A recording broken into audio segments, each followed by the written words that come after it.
नमस्कार दोस्तों, स्वागत है आप सबका judiciary by PW YouTube channel पे। मेरा नाम है करण सांगवान और आज हम बात करने वाले हैं एक ऐसे सुप्रीम कोर्ट के डिसीजन के बारे में जो आपको ज़रूर जानना चाहिए। जी हाँ, सरिया कोर्ट। जी हाँ, सरिया कोर्ट के बारे में आप सबने सुना होगा या कोर्ट ऑफ काजी का आपने सुना होगा जिक्र हमेशा। इसका क्या लीगल स्टेटस है इंडिया में?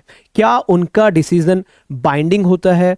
क्या आपको मानना पड़ेगा उनका हुक्म?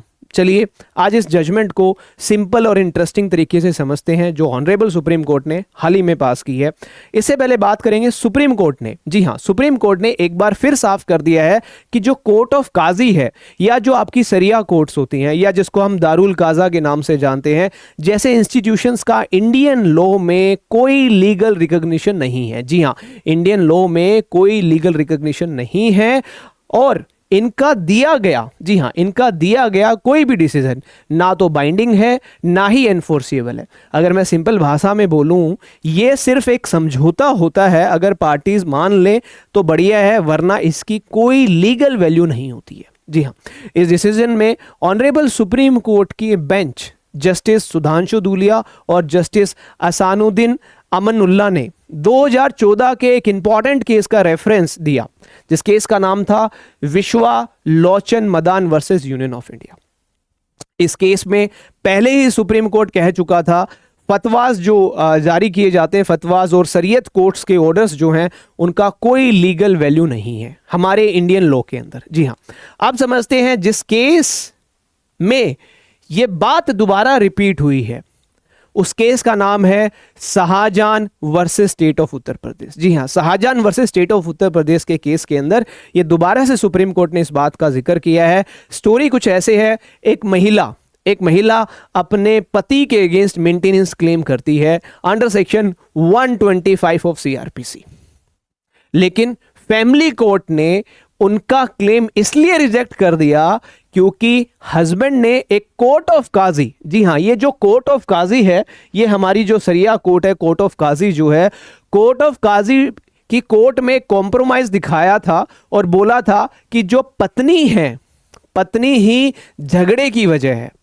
लेकिन सुप्रीम कोर्ट ने क्लियरली बोला, क्या बोला सुप्रीम कोर्ट ने? इस चीज को समझना बहुत जरूरी है। सुप्रीम कोर्ट ने कहा कि कोर्ट ऑफ काजी का जो डिसीजन है वो लीगली वैलिड नहीं है और फैमिली कोर्ट का ये मानना कि कॉम्प्रोमाइज डीड में पत्नी ने अपनी गलती एक्सेप्ट की है, ये गलत है। ये फैमिली कोर्ट ने गलत माना, ये नहीं मानना चाहिए था। कॉम्प्रोमाइज डीड में ऐसा कोई एडमिशन नहीं था। साथ ही साथ फैमिली कोर्ट ने एक और बड़ी अजीब सी रीजनिंग दी इस केस के अंदर, जो ऑनरेबल सुप्रीम कोर्ट ने मेंशन की।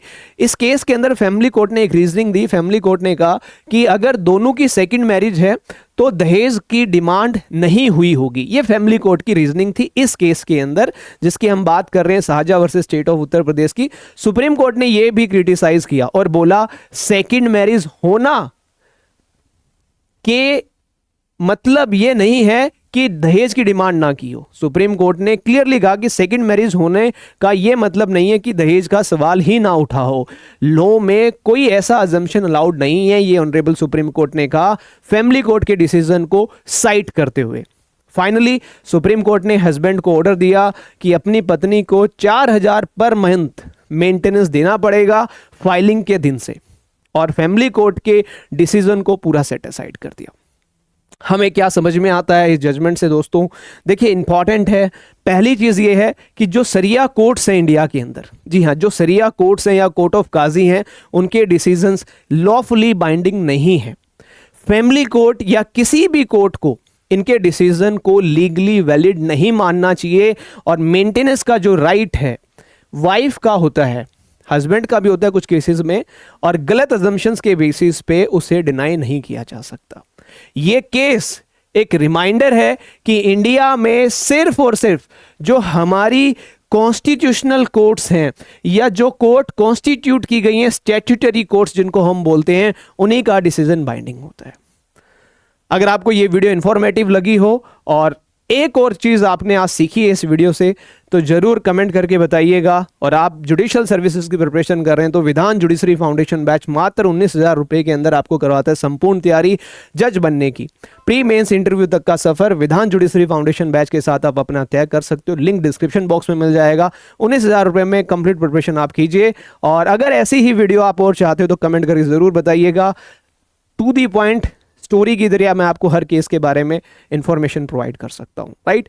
चलिए, सत्यमेव जयते। जय हिंद, जय भारत। मिलते हैं नेक्स्ट वीडियो में, तब तक के लिए अपना ध्यान रखें, पढ़ते रहें और आगे बढ़ते रहें। धन्यवाद, थैंक यू।